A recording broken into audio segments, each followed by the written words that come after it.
As dancers, we train our bodies day in and day out with the aim of functioning at the highest level. Every movement in dance is powered by a complex system of muscles, bones, and joints. At the center of it all are three key body parts: the core, the hips, and the feet. In my full dance masterclass, I'll help you master the connection between those three so you can dance safely and to your full potential. To get you started, let's take a look at the hip, the real source of turnout, and how it actually works on the inside.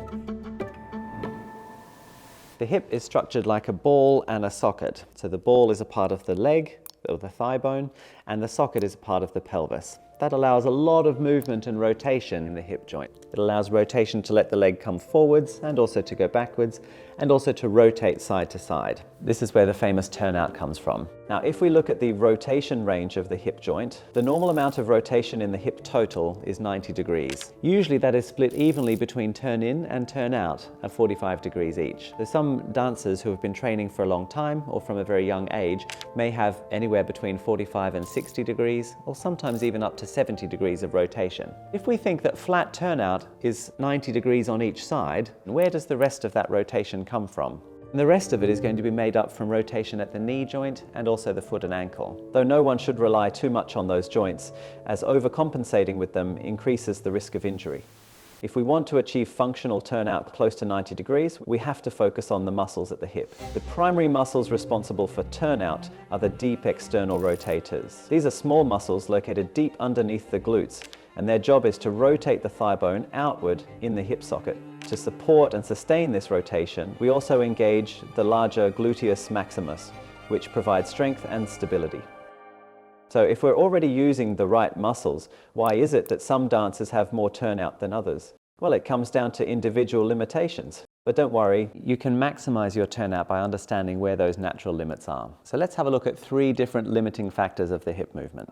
We're going to start by looking at the natural shape of your hip socket. Everyone's hip socket will be shaped slightly differently. You may be angled more into turnout or more into turn in, or there may be some restriction over the top of the socket which might prevent you going any further out to the side. If you think of doing a box split stretch, if you feel the pinching limitation of the hip joint here, instead of feeling a stretch through the inside thigh muscles, perhaps you've just reached your natural limit of the hip socket movement. Now, there's a ring of cartilage that thickens the outside of this socket. It's called a labrum, and if you continue to stretch or to pinch into that labrum, you can then cause an injury.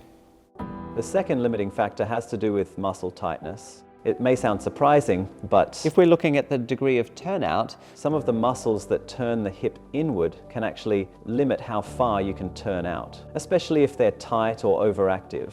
In that case, flexibility work can make a big difference by helping release those tight muscles. And finally, a third limiting factor of turnout can be muscle strength. I'm often sent dancers to work on improving their turnout or increasing their turnout.